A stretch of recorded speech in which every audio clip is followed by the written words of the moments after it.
Mr. Dalton, Patricia said, on my lawn with a clipboard and a sugar-slick smile. The motion light over your garage is non-compliant. It must be removed today. The light clicked, spilling a white cone over her pearls and the chipped red paint she hated. Dew soaked my socks. I'd stepped out too fast. A sprinkler hammered. Leah's shadow moved behind the curtains. It's a safety light, I said. My wife's due any minute. I'm not taking it down. Patricia didn't flinch. We have standards. You were notified. You rewrote the standards yesterday. That's an accusation. It's a fact. Her pen hovered. Fines escalate when homeowners become argumentative. The sensor caught a moth. The beam jumped. I could smell lavender and hot dust off the glass. The neighborhood stirred. The fountain wheezed on. Leah opened the door, one hand on the frame, belly round in my college hoodie. She emailed me again, she said, voice thin. Said we'd regret moving here. Patricia turned, smile narrowing. No one threatened anyone. The message was a reminder. A reminder of what? I asked. That Cedar Ridge expects compliance. Leah's knuckles whitened around her phone. You sent it at 2:14 a.m. Patricia gave a paper-tearing laugh. Managing the community requires late hours. Stop contacting my wife, I said. Her pen clicked. Careful, Mr. Dalton. Intimidation of a board officer is a separate violation. Wind pushed through the oaks. The light blinked again. Anger flared, then flattened into procedure. Leah swallowed. My doctor says stress can induce labor. That isn't the board's concern, Patricia said. Something in me tightened. Your concern is the bylaws, not our family. Exactly. She lifted the clipboard and read, Notice of violation. Unauthorized fixture, visible receptacle, non-conforming color scheme. I stepped closer until I could see the scratches on her pen clip. The light stays, the door stays, and you stop emailing Leah. She tilted her chin. You don't dictate terms. Neither do you, outside the rules, which I enforce, which you weaponize. Her smile thawed just enough to show the steel. You bought into this community. The rules were part of the deed. If your family can't adapt, perhaps you should consider. Leah flinched, eyes wet. Consider what? Patricia's gaze flicked to Leah's stomach. A home better suited to your circumstances. Heat rose into my throat. The sensor caught the twitch in my jaw. The light pulsed, throwing our shadows long across the grass. Apologize, I said. For what? She asked. For harassing my wife. Patricia smiled like closing a drawer. Document your concerns and submit them in triplicate. Leah's breath hitched. She stepped back, bumping the door. The hollow thunk felt like failure. Eli, she whispered, please. Patricia snapped a photo of the light, then one of Leah, fast as a wasp. For the record, she said. I moved without thinking. Delete that. She lifted the phone higher, thumb hovering. Touch me, and I call the sheriff. I stopped. The light burned hot on my face. Blinds lifted on 3 houses, neighbors watching. She lowered the phone, satisfaction softening her jaw. Fines start at $200 per day. Leah pressed her phone into my palm. On the screen, her inbox, subject lines stacked. The latest previewed text. Some families don't fit our culture. I looked up at Patricia. You sent these from the HOA account. I send official notices from official systems. These weren't notices, she shrugged, pearls tilting. Perception differs. The fountain coughed. A dragonfly stitched the air between us. A baby cried 2 doors down. I took a breath that scraped. What would you do if your HOA president targeted your pregnant wife? If this were your street, your door, your morning? I felt the eyes in the windows, the heat on the glass, the ache in Leah's grip. Tell me what you do, and if you want the truth of how this spiraled, subscribe. You need to see what she does next. Patricia tucked the clipboard under her arm and stepped off our grass, heels ticking like gavel strikes down the walk. The light followed her, then steadied, a coin fixed to the red door. Let me back up and tell you how this started. That night, the neighborhood glowed sterile white. Porch lights, driveway LEDs, that damn motion sensor humming against my garage. I sat at the kitchen table with a mug of burnt coffee and the HOA handbook spread like an autopsy file. Leah slept fitfully on the couch, one arm draped across her belly. The baby kicked when thunder rumbled far off, and she whispered, "He hates storms." I whispered back, "So do I." By morning, the sky turned the same gray as our siding. A paper envelope waited in the mailbox. Patricia's signature lilac ink on the label. Inside, another citation, this one for yard clutter. My toolbox, the one I'd use to tighten the railing so Leah wouldn't fall. I crumpled the letter, but my hands shook too much to throw it. The metal edge cut my palm, blood welled, bright against the paper. The phone buzzed. Leah looked up from her tea. "Another one," she said. Her voice was so small. "Let me see." She handed me her phone. Subject line, "Maintaining standards." The body. "You're setting an example for your child already. I hope it's the right one." The words felt cold, mechanical. Still, I could hear her voice in them, sweet on the surface, poisoned underneath. I opened my laptop and created a folder. Cedar Ridge, evidence, screenshots, timestamps, every email. I ran the headers through a trace program my son Ethan had shown me. It bounced from the HOA server to a marketing vendor, then back to Patricia's IP. She was sending these from the Yitzhak Association's bulk mail account, official resources for personal attacks. Leah came up behind me. "You're documenting?" "Everything. What's the point? She'll just deny it." "Not to me," I said. "To someone who can make it stick." Outside, a lawnmower droned. I glanced through the blinds. Tom Jensen was trimming his hedges 2 houses down, sweat darkening his collar. He looked up, caught my eye, then looked away fast. Tom used to be on the board before Patricia pushed him out. Rumor said she found a zoning loophole that made him ineligible. I stepped out onto the porch. "Morning, Tom." He hesitated, mower idling. "Hey, Eli. You get one of these?"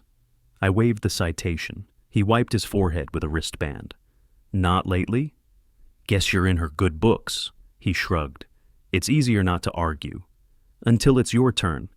He looked toward Patricia's house, a brick 2-story with matching flags and spotless mulch, and his jaw tightened. "You didn't hear this from me, but she's been using HOA funds for some kind of community improvement software. Vendors complained last quarter. I tried to raise it. She buried the minutes." "Got proof?" He half smiled, nervous.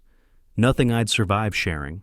Before I could ask more, a white SUV rolled past, Patricia at the wheel, phone up, pretending to photograph landscaping.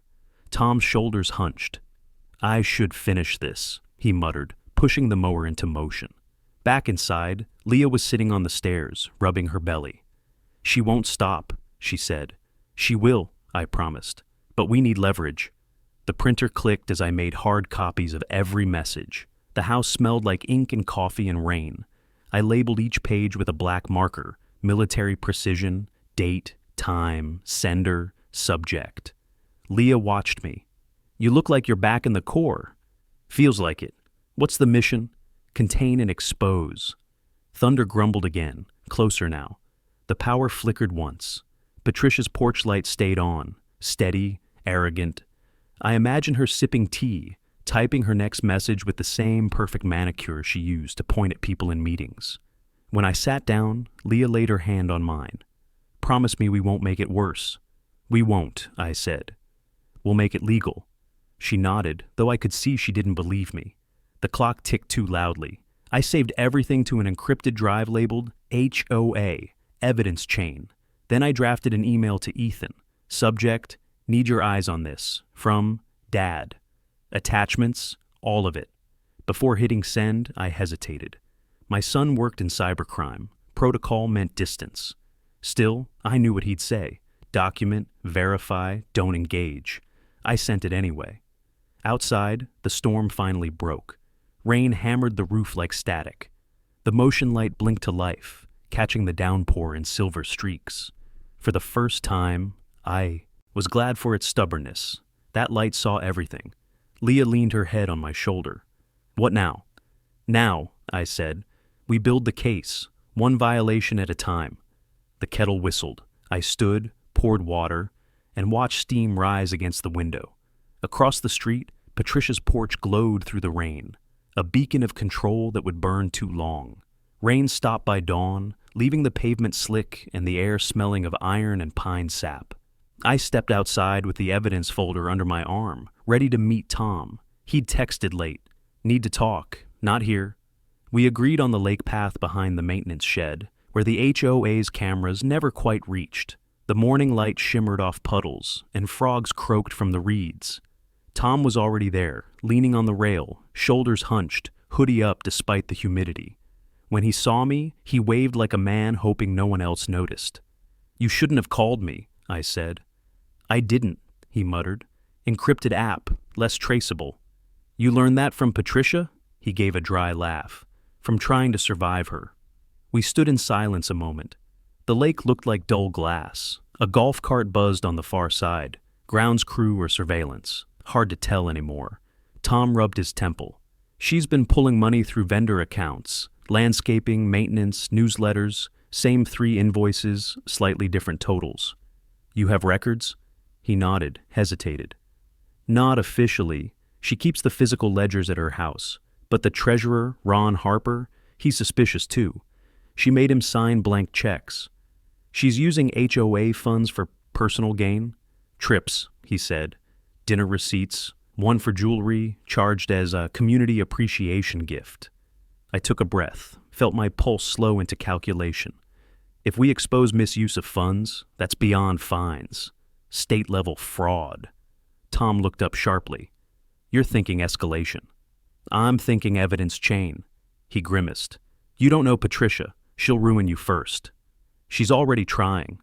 "She's good at it, Eli. People like her don't fight fair. She'll twist everything." I studied him. "Then why tell me?" He stared at the water, lips pale. "Because Leah doesn't deserve what's happening. My wife, she's pregnant too. I watch her read those HOA posts. Terrified we'll be next." He swallowed hard. "I didn't sign up for this kind of neighborhood." His honesty felt raw, fragile. "Help me stop her," I said. He hesitated, hands gripping the rail. "If I send you the internal mails, you didn't get them from me. I'll protect you." "That's the problem." He looked away. "No one can." The silence stretched, filled only by the clack of a flagpole rope somewhere near the clubhouse. Then his phone vibrated. He read, winced, and turned the screen my way. Patricia Lane. Board. Reminder: unauthorized gatherings near common property are prohibited. She knew. "She's watching," Tom said. I pocketed my phone. "Then let's give her something worth watching." He blinked. "What do you mean?"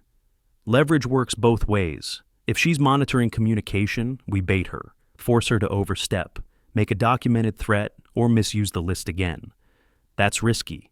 "Controlled risk," I said. "She needs to believe she's still in control." Tom's mouth twisted into a half smile that didn't reach his eyes. "You sound like you've done this before." "In uniform, different war." He handed me a small flash drive. "This is everything I could copy before she locked me out. Meeting minutes, payment approvals, board chat logs." "You're sure?" "Half sure. She tracks logins, so delete your trail fast." I slid the drive into my pocket. "You just became part of the solution." He sighed. "Or the next target." We parted ways at the curve of the path. Patricia's white SUV passed moments later, slow and deliberate, her silhouette behind tinted glass. I raised my coffee cup in a mock salute. She didn't stop. Back home, Leah was on the porch swing, sunlight catching in her hair. "Everything okay?" she asked. "Better than before," I said, sitting beside her. "We have a witness." "Tom?" "He's scared but willing. That's enough." She rubbed her stomach. "You think this will actually stop her?" "If we follow the record chain, it won't be me stopping her. It'll be the people she fears most. Law enforcement, auditors." Leah exhaled slowly. "Promise me we'll keep it clean. No shouting matches." "Clean," I said.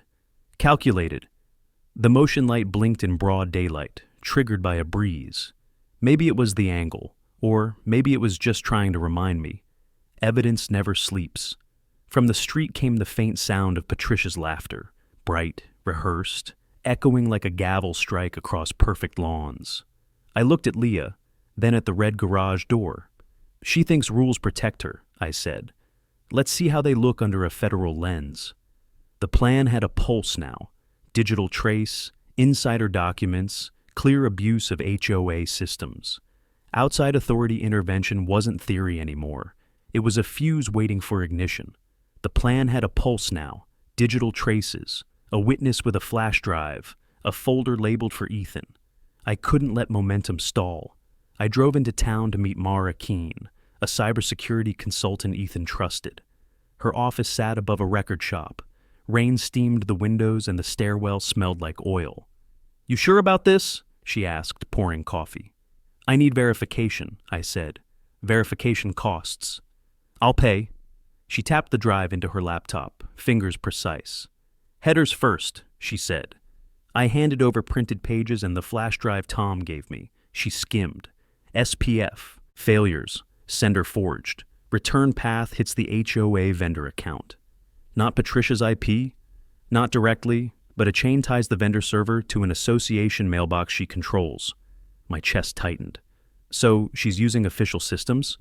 Either that or someone with admin access is complicit, Mara said. Either way, misuse, possibly criminal.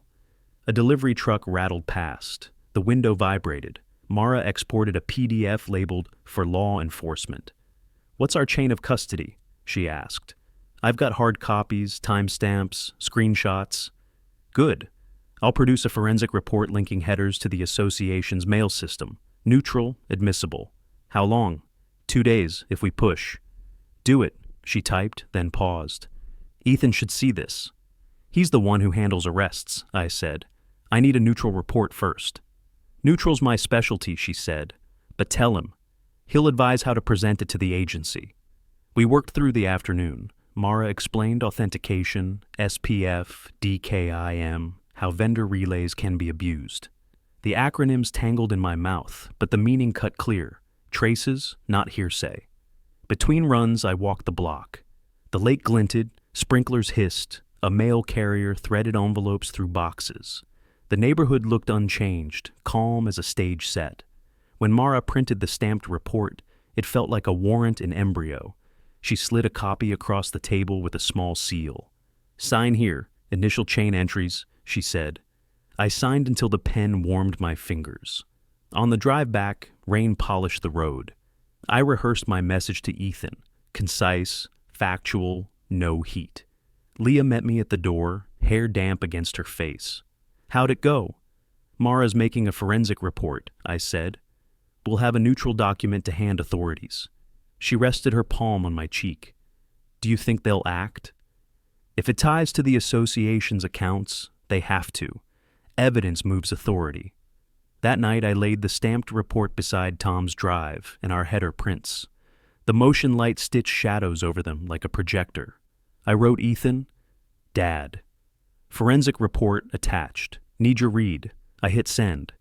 The cursor blinked like a heartbeat. Mara leaned in. "We'll timestamp and hash every file. Metadata proves authenticity." "How do you hash?" I asked. "Like sealing evidence with math," she said. She printed a receipt, wrote the drive serial, and slipped it into an evidence sleeve. "Who will review this?" Leah asked when I called her. "An agency that handles cyber fraud. Ethan will advise," I said.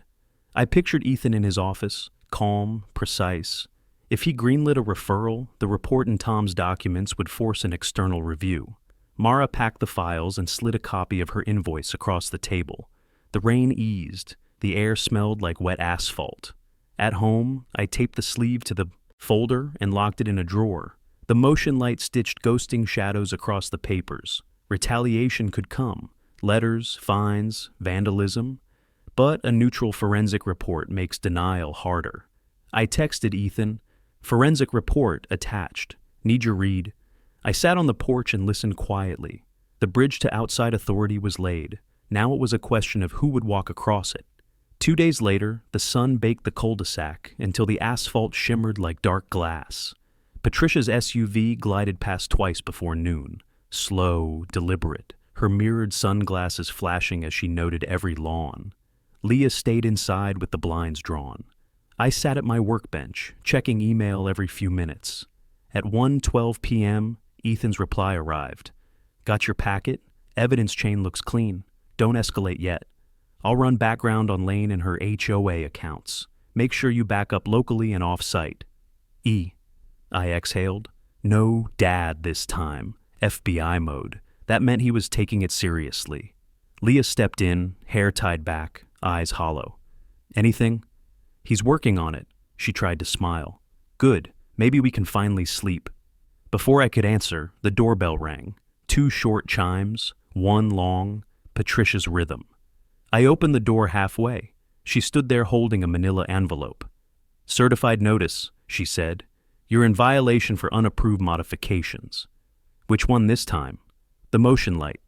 It's the same light we discussed, she smiled thinly. You failed to remove it within the 7-day grace period. It's for safety. The bylaws allow exceptions. Exceptions require written approval, she said. You'll receive fines retroactive to the date of notice. Leah appeared behind me, arms crossed over her belly. You need to leave our property. Patricia's gaze slid over her. You should rest. Stress isn't good for the baby. The air went cold despite the heat outside. I stepped forward. Don't talk to her.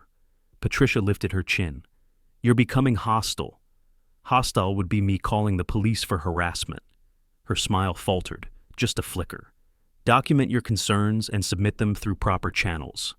I took the envelope, refusing to break eye contact. I will, and those channels won't end with you. She turned sharply, heels cracking against the walkway. The motion light blinked on, catching her retreating form in the harsh white.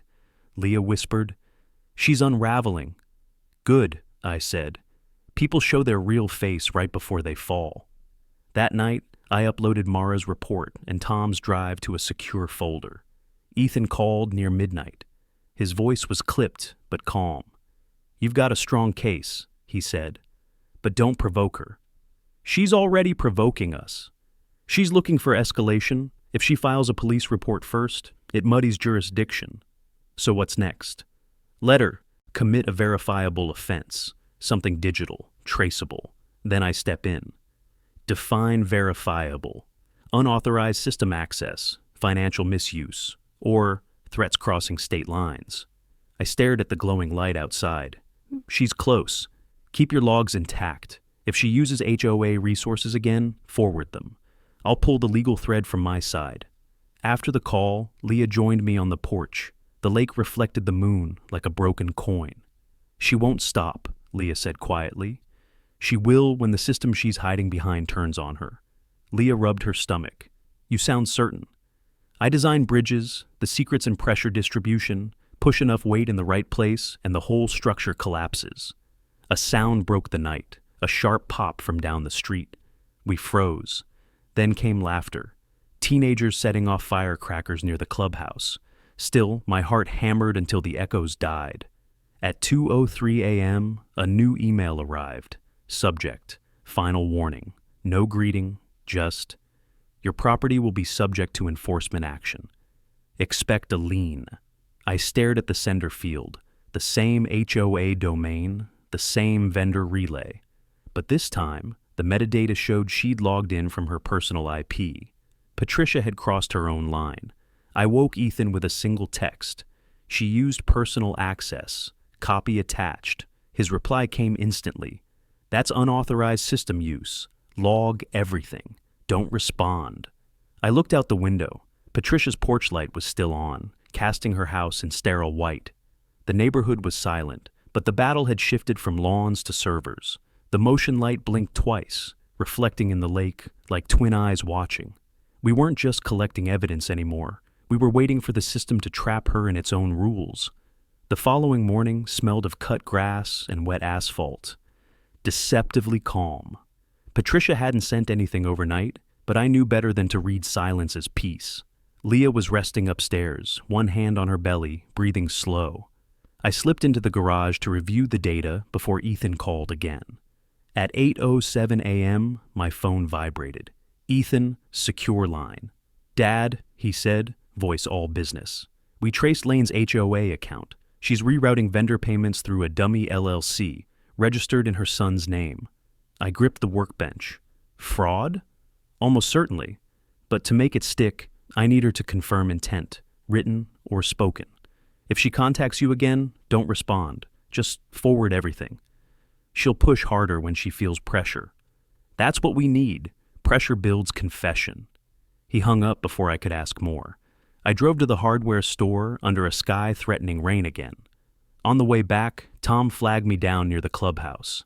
His eyes darted toward Patricia's SUV idling across the street. "She's in a meeting," he said. "Board emergency session. They're talking about you." "About me?" "She wants to fast-track legal action for harassment of HOA staff. She's drafting a community-wide bulletin." "Libel?" He nodded grimly. "She's calling it Neighborhood Safety Notice." My pulse spiked. "She's setting the stage before the arrest." Tom looked pale. I tried to speak up. "She threatened to revoke my maintenance privileges. You know what that means here." "Access to your own driveway," I said. He managed a weak smile. "Exactly?" I leaned in. "Can you get me that draft?" He hesitated, fingers twitching. "It's on the shared drive. I still have guest view permissions." "Print it. Don't email." He nodded. "Tonight." I watched him walk away, his shoulders tight, like every step carried risk. Back home, Leah sat at the dining table, laptop open. "She's posting on the neighborhood forum," she said. "People are commenting." I read the screen. Patricia's post dripped with sanctimony. "Certain residents have exhibited aggressive behavior toward board members. For everyone's safety, please report any suspicious activity." "Suspicious activity," I muttered. "She's calling us criminals."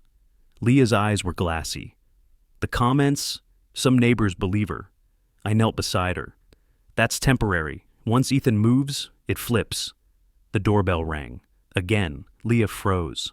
"Stay here," I said. I opened the door to find a uniformed courier. "Certified letter from Mr. Dalton." I signed, tore it open on the porch. Inside, a notice of lien intent. Patricia's signature in lilac ink at the bottom. She'd fast-tracked it indeed. My hands shook, not from fear but focus. Each stroke of her pen was another nail in her legal coffin.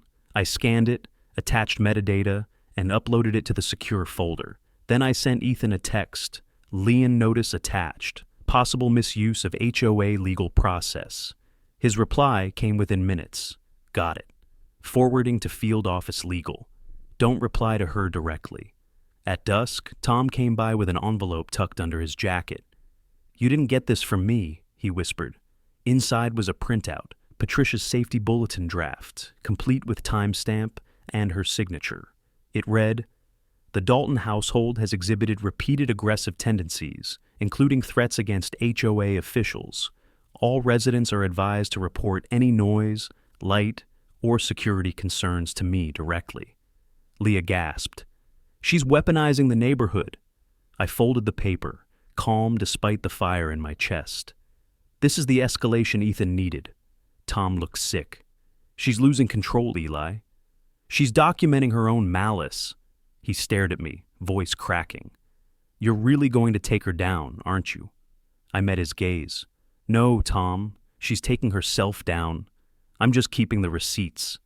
Thunder rolled across the lake. The motion light blinked 3 times, once for the storm, twice for the SUV idling at the end of the street. Patricia watching again, thinking she owned the narrative. I closed the blinds, locked the folder, and whispered to Leah, "Tomorrow, we give Ethan everything." She's about to learn what happens when power hides behind paperwork. "Tomorrow, we give Ethan everything." She's about to learn what happens when power hides behind paperwork, I told Leah, rain ticking on the porch roof. The next morning, the air smelled like wet mulch. Tom met me behind the maintenance shed. Smell of oil and sawdust thick in the rafters. He was soaked at the collar, hands fidgeting with a slim envelope. "You have it?" I asked. "Yeah," he said. I almost trashed it. He handed over stapled minutes, faded receipts, and a small recorder wrapped in a shop towel. The recorder felt ordinary, warm from his pocket. "This is from the luncheon," he said. "I left the recorder by accident. She was on the phone, telling Ron to make it work with vendor invoices." "You recorded Patricia?" I asked. He nodded. "Her voice is clear. She says to route payments through association accounts, label them as community appreciation." The shed hummed with flies and the distant scrape of a cart. Tom's jaw worked. He looked like a man carrying too much. "Why now?" I asked. He glanced at Leah, palm on her belly. "When she started emailing your wife, I couldn't stay silent." Leah's face tightened. "You risked a lot." "I did," he admitted, "but I kept copies, just in case." I clicked the recorder's play button. Patricia's voice filled the wood, velvet at first, then brittle. "Just route it through the association account. If Ron wonders, tell him it's for a community appreciation." Clink of silverware, laughter. The recording stopped. "You did the right thing," I said. "I should have done it sooner," Tom whispered. "She threatened me, took away my maintenance privileges once, said she could ensure no one rented my equipment." "That's coercion," I said, "and it matters." He handed a second envelope. Receipts slid out. Merchant names, totals, dates. One line read, "Appreciation gifts, $3,200, Bella Collection." The handwriting matched Patricia's neat script on other HOA notes. "Good," I said. "Mara will hash the files. Ethan needs airtight procedure." We sat on a battered bench and cataloged everything. Bulb above buzzed. Tom described late-night calls Patricia made, instructing Ron to approve invoices and mark purchases as event expenses. "How many pages did you copy?" I asked. "Most," he said. "Minutes, vendor lists, invoices, ledger pages, photos too." "Good." I tapped the recorder's casing. "Mara needs the original file. She'll timestamp and hash it. Ethan will coordinate legal steps. If Patricia claims manipulation, the hash proves authenticity." Tom chewed his lip. "She threatened me once, said she could make sure nobody rents my equipment." "That's coercion," I said. Leah traced circles on her belly as I outlined chain of custody. Photograph, handover, a note signed by Tom, time-stamped upload to Mara's secure server, notarized forensic summary. Tom's voice went small. "I didn't want trouble. I thought keeping my head down would help." "You did more than that now," I said. "You made truth possible." He handed a crumpled napkin with dates. Patricia, Bella Collection, April 12th. I slid it into the folder. The receipts and audio were heavy with implication. That night, Mara confirmed she could produce a forensic summary in under 24 hours. Ethan texted, "Hold. Let Mara finish. I'll coordinate next steps." We left under a light drizzle. The motion light over my garage clicked as we passed, catching our shadows in white. With Tom's recording and the vendor trail sealed by Mara, outside authority intervention felt imminent. Tom hesitated at the gate. "If this blows up, I'll stand with you." "Tell the truth," I said. "I will." Morning broke gold and silent. The storm had washed the air clean, but beneath the calm, tension coiled tight as wire. I hadn't slept. Too much running through my head. Ethan's texts still glowed on my phone. "Sit tight, we're almost there." Leah made coffee in quiet motions. "You sent him the audio?" "Last night. Mara verified it, hashed, time-stamped." She nodded. "So it's official." "It's evidence," I said. "Official comes next." From outside came the whine of a leaf blower. Through the window, I saw Patricia standing beside two contractors, pointing toward our yard. Her blouse shimmered white in the sun, armor polished for another attack. I stepped onto the porch. "Something you need?" She didn't even look at me. "Routine inspection," she said. "You can inspect from the street." She turned slowly. "You don't make the rules here, Mr. Dalton." "Not yet," I said. Her smile cracked. "Defiance won't end well for you. Neither will fraud."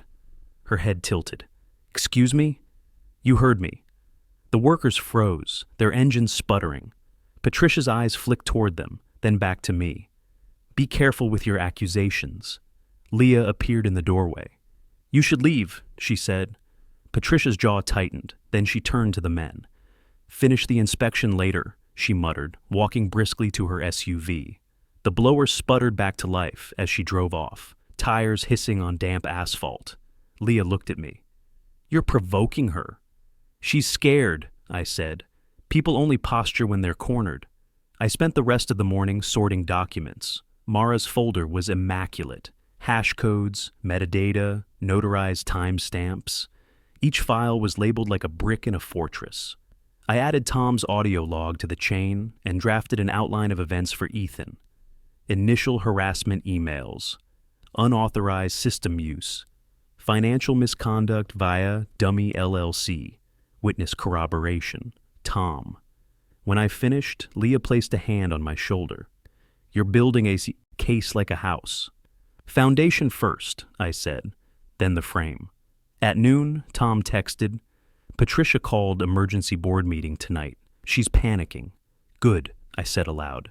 Let's make sure she panics in public. We drove to the clubhouse after dusk. The parking lot shimmered under sodium lights. Inside, the air smelled of lemon cleaner and nerves. Residents filled folding chairs, murmuring. Patricia stood at the front, clipboard in hand, pearls bright as signal flares. She started before we sat down. Recent behavior by certain homeowners has jeopardized community harmony, she declared. The board will discuss sanctions. I raised a hand. Before that, can we review Agenda Item 3, Financial Transparency? The murmurs rippled. She stiffened. That's not relevant to tonight's meeting. It's relevant to all of them, I said, especially when vendor invoices route to an LLC owned by your son. Gasps. Someone dropped a pen. Patricia's face blanched. You're out of order. Then let's restore order, with proof. I slid a folder onto the table. Mara's seal glinted under fluorescent light. Forensic verification of your misuse of association systems.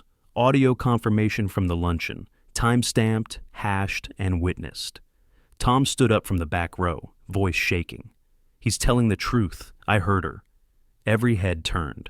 Patricia's hand trembled. Papers slipped from her grip. This is slander, she hissed. This is evidence, I said. And it's already with law enforcement. Her lips parted, but no words came. The room buzzed, neighbors whispering, eyes darting.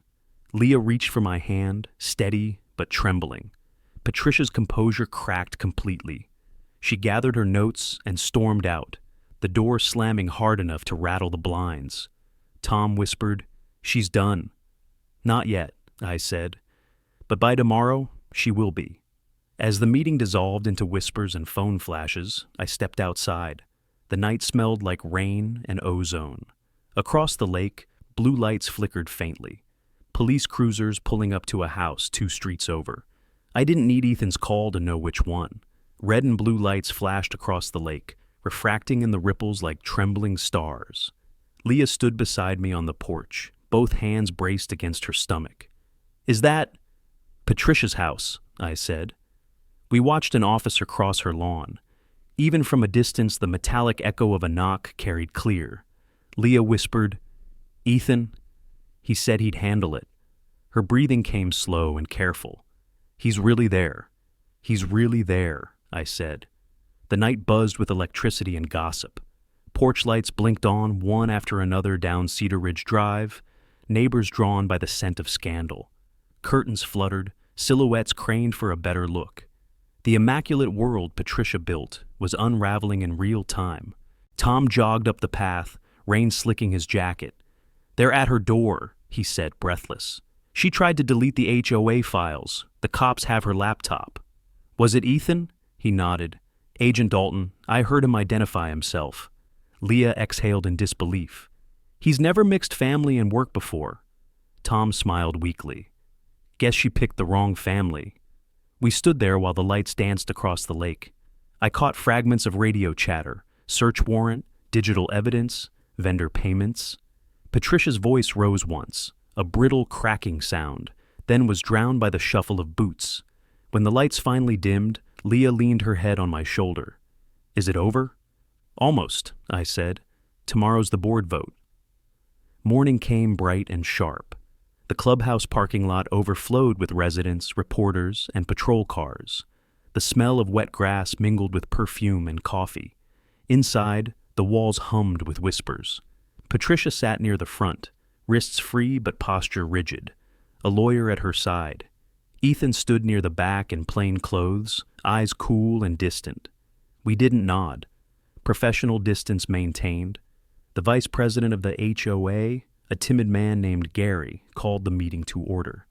Due to recent events, we'll begin with Agenda Item 1, Temporary leadership reassignment. Patricia's lawyer rose. My client has not been charged. Gary adjusted his glasses.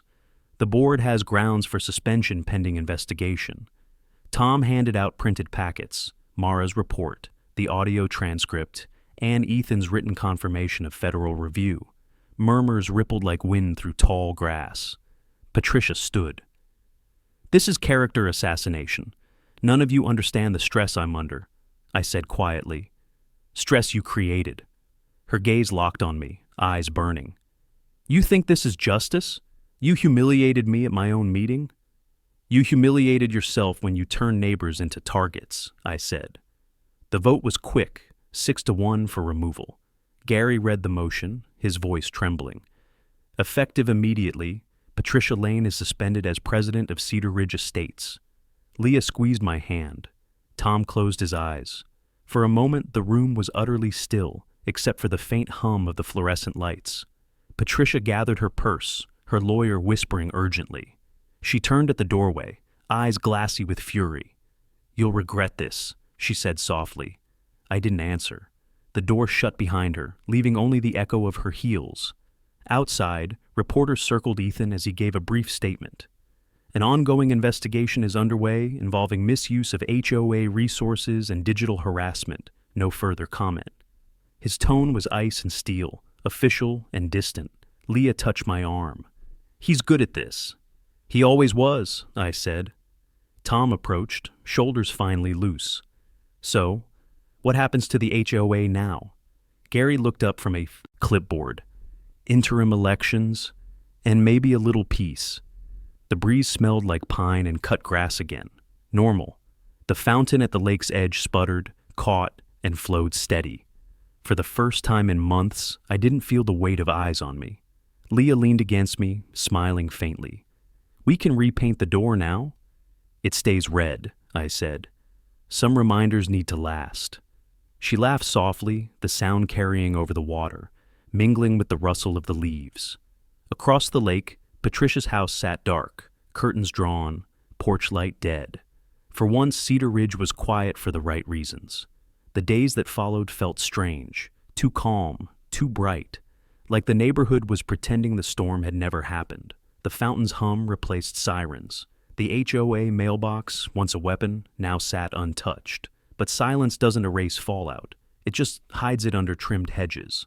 On Monday morning, Ethan called. His tone was half agent, half son. Dad, Lane's cooperating, he said. She's admitting misuse of funds, but denies sending the harassment emails herself. She sent them from her personal IP, Ethan. She claims her system was accessed remotely, says she was framed by another board member. Convenient? Typical, he said. Still, she's facing federal cyber charges if the digital audit holds. What about the HOA accounts? Seized for forensic review. Tom's documents helped a lot. That recording? Gold standard. Mara's report verified everything. I sat on the porch, listening to the wind. So it's real now. Official. Yeah, but there's something else? You might get called to testify. Whatever it takes, I said. I wanted on record what she did to Leah. He hesitated. You did good, Dad. You built a clean case, not a crusade, a process. Guess you taught me well, I said. By noon, trucks arrived at Patricia's house, movers and real estate agents. The once perfect lawn looked overgrown, untrimmed since the arrest. Neighbors gathered in quiet clusters, pretending they weren't watching. Tom joined me by the curb. They're evicting her? She's resigning from the HOA and listing the house. Could be court order. He let out a low whistle. Never thought I'd see it. She thought the rules protected her. Turns out they protected everyone else. Tom laughed softly. Funny how that works. A gust carried the faint smell of lake water and dust from the boxes. Patricia emerged briefly, hair down, eyes red, no pearls this time. She froze when she saw me across the street. For a moment, neither of us moved. Then she lowered her gaze and stepped into the waiting car. The door shut with a hollow thud. The sound echoed through Cedar Ridge like a verdict. Leah appeared at my side, her hand finding mine. It's over, she said. Almost. The system needs to finish what it started. She nodded. Still, thank you for fighting smart. It wasn't just me, I said, watching Tom wave to the movers. You, Tom, Mara, even Ethan, everyone played a part. That evening, the HOA held an open meeting, the first without Patricia. The clubhouse smelled of fresh paint. Someone had replaced the banner with a new slogan, "Transparency builds trust." Gary stood at the front, awkward but sincere. "Before we begin," he said, "Mr. Dalton has something to share." I rose, the lights soft and forgiving. "I'm not here to gloat," I began. "What happened here shouldn't have taken the FBI, a forensic analyst, and a neighbor's courage. Rules are supposed to protect communities, not become weapons." Murmurs rippled. Some nodded, others avoided my eyes. "I believe in structure," I continued. "I build it for a living. But when structure becomes power without accountability, it collapses. Patricia didn't just break laws, she broke trust." Tom added quietly, "And we let her, for too long." The room was still. Gary cleared his throat. "We're implementing oversight. No president can act unilaterally again. Audits, open records, digital transparency." Leah smiled from the front row, her hand resting on her stomach. When the meeting adjourned, neighbors approached, some apologizing, some thanking, most just relieved. The smell of coffee and paper filled the room, like the scent of a new start. Outside, the night hummed with crickets. The motion light flicked on as we walked home, soft instead of harsh. The red garage door glowed faintly in the halo, no longer a violation, but a victory mark. Leah squeezed my hand. "Do you ever think about what would have happened if we'd ignored her?" I nodded. "She'd still be in charge, and we'd still be afraid." We stopped halfway up the path. Across the lake, Patricia's house was dark and empty, its windows reflecting moonlight like blank eyes. For the first time in months, I didn't feel watched. Tomorrow, Ethan would return home for a visit, not as an agent, but as my son. We'd repaint the porch, maybe finally plant the lavender Leah wanted. The fight was ending, but the story wasn't over. Ethan arrived just after dawn, the hum of his government sedan cutting through the still air. I was tightening a hinge on the porch swing when he stepped out, jacket slung over one arm, eyes scanning like he never turned off the job. Leah came out with a mug of coffee balanced on her belly. "Agent Dalton," she teased. He grinned. "Ma'am, that's Mrs. Dalton to you." We laughed, but underneath the warmth, something heavier lingered, the unfinished part of the story. "They set the court hearing?" I asked. "Tomorrow," he said. "Preliminary arraignment. They'll read the charges, wire fraud, misuse of HOA funds, electronic harassment." Leah's smile faded. "Do we have to go?" "You'll get a summons," Ethan said. "You won't have to testify yet, but you can be there." She nodded, eyes distant. "I want to see her face." That night, the courthouse auditorium overflowed with residents and reporters. It wasn't a trial yet, just an announcement of findings and a press briefing, but to Cedar Ridge, it was Judgment Day. Tom sat beside us in the back row, twisting his cap in his hands. "Feels strange being on this side," he whispered. "You earned it," I said. When Patricia entered, the crowd rustled. Gone were the pearls, the pressed blouse, the poise. She looked smaller, diminished, her confidence replaced by calculation. Her lawyer led her to the front, where microphones bristled like weapons. The state attorney began reading charges. Misappropriation of association funds, violation of electronic communication statutes, intimidation of residents through misuse of official channels. Each line dropped like hammer strikes. Patricia's expression barely changed, but her hands fidgeted with the edge of the table. Ethan stood near the wall, not as my son now, but as the agent who'd built the case. His posture was stone, but his eyes flicked toward me once, a silent message. We did it right. When the reading ended, Patricia's lawyer stepped up. "My client maintains that these claims are exaggerated. She acknowledges administrative errors, but denies intent to harm." A reporter shouted, "What about the threatening emails?" Patricia's lips twitched. "I regret any distress caused. That was never my purpose." Leah rose slightly, whispering, "Never her purpose? She almost made me lose the baby." I placed my hand on hers. "She's just performing now." The attorney continued. "We asked the community to remember her years of service." That drew laughter from someone near the front, bitter, sharp. Tom's. "Service?" he said under his breath. "She served herself." The judge announced bail conditions and a restriction order. Patricia couldn't contact any resident of Cedar Ridge or approach HOA property. Then the gavel struck, ending months of fear in one sharp crack. Outside, cameras flashed in the evening haze. Reporters cornered Ethan for statements he couldn't give. He gestured them off and crossed the parking lot toward us. "You two okay?" he asked. Leah nodded. "Now, yes." Tom extended his hand. "You saved this place, Agent Dalton." Ethan shook it. "Your testimony saved it. Mine just confirmed what you already knew." I looked back at the courthouse steps, where Patricia's lawyer was guiding her toward a waiting car. She paused at the door and glanced our way. For a second, her mask slipped. What I saw wasn't anger, but disbelief. The realization that she'd built her own downfall one email at a time. Then the door closed, and she was gone.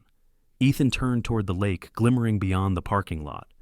"Funny," he said quietly. "It's peaceful here now." "Cedar Ridge," I said. "Always looked peaceful. Now it finally is." We walked the long path back to the car. The courthouse lights faded behind us, replaced by the rhythm of crickets and the distant hiss of tires on wet asphalt. Leah leaned into me, whispering, "Can we finally stop looking over our shoulders?" I nodded. "Tomorrow, we start looking forward." As Ethan drove ahead, I looked out the window at the passing houses. Identical roofs, trimmed hedges, lives rebuilt under new rules. The red garage door waited at the end of our street, gleaming under the motion light. Not a violation anymore, just a mark of survival. Tomorrow, Cedar Ridge would vote for a new president, and this time, I intended to be there, not as a target, but as a voice. The next morning dawned soft and silver, mist curling off the lake like breath. The air smelled of wet cedar and promise. For the first time in months, no new notices sat in the mailbox, no lilac perfume on the envelopes. Just silence, the real kind. Leah moved slowly, her belly round beneath one of my old t-shirts. "He's kicking again," she said, smiling. I laid a hand where our son pressed. "Feels like he knows it's over." "Almost over," she corrected. "We still have the vote." The HOA meeting was scheduled for noon, but people started gathering by 10. Cars lined the street, neighbors carrying coffee and tentative hope. Someone brought muffins, someone else brought folding chairs. I stood near the clubhouse doors, clipboard in hand, the engineer and me craving order. Tom arrived first, sleeves rolled up, the weariness gone from his eyes. "Never thought I'd see this day," he said. "Neither did I." "Gary's stepping down after the vote," he added. "He wants someone who understands structure." I raised an eyebrow. "You mean you?" He chuckled. "No, Eli, I mean you." Leah approached, one hand in mine. "You'd be good at it," she said softly. "You believe in fairness, not control." Before I could answer, the crowd quieted. Gary called the meeting to order. The sun broke through, flooding the glass walls with light. "Today," he began, "we elect new leadership for Cedar Ridge Estates. Nominations are open." Tom's voice rang out. "I nominate Eli Dalton." Murmurs rippled through the room. A few nods, then more. Leah squeezed my hand. I cleared my throat. "If you're sure you want me." A woman from the back said, "You fought for us. You didn't have to. That's the kind of president we need." Votes were cast by show of hands. When Gary announced the results, unanimous, applause filled the room. Not the polite kind that ends quickly, but the long, relieved sort that feels like exhaling after a storm. I stood, heart pounding. "I'm not here to rule," I said. "I'm here to rebuild. The HOA should be about safety, not fear, about neighbors helping each other, not policing each other." Tom grinned. "Hear, hear." Leah wiped her eyes. "You did it," she whispered. "No," I said. "We did." Later that afternoon, Ethan dropped by in jeans and a baseball cap, the badge finally tucked away. He carried a small box. "What's that?" I asked. "Something from evidence." He handed it to me. Inside was Patricia's phone, wiped, returned, no longer a weapon. "I thought you'd want closure," he said. I turned it over in my hand. Funny how something so small caused so much damage. Tools are neutral, he said. It's how you use them. He looked around the yard. The red garage door gleamed under the sun. You keeping the color? Forever, I said. It's a reminder. Sometimes defiance is just another word for self-respect. He smiled, pulled Leah into a hug, then crouched to her belly. Hey, kiddo, he said. You picked a wild time to show up. Leah laughed. He's got your stubbornness. Ethan stood, clapping me on the shoulder. I'm proud of you, Dad. You didn't fight dirty. Didn't need to, I said. The truth did the work. As he drove away, the street shimmered gold. The fountain burbled again, steady as breath. Children rode bikes where neighbors once whispered. Peace didn't come through silence. It came through accountability. Leah leaned against me, her voice soft. What now? Now, I said, we build. Real community this time. One without fear. The motion light blinked on as the sun dipped, not as a warning, but as a promise. I wrapped my arm around her shoulders, feeling the baby kick once more. What would you do? I said quietly, looking toward the calm water. If the rules meant more than the people they were written for. Leah smiled.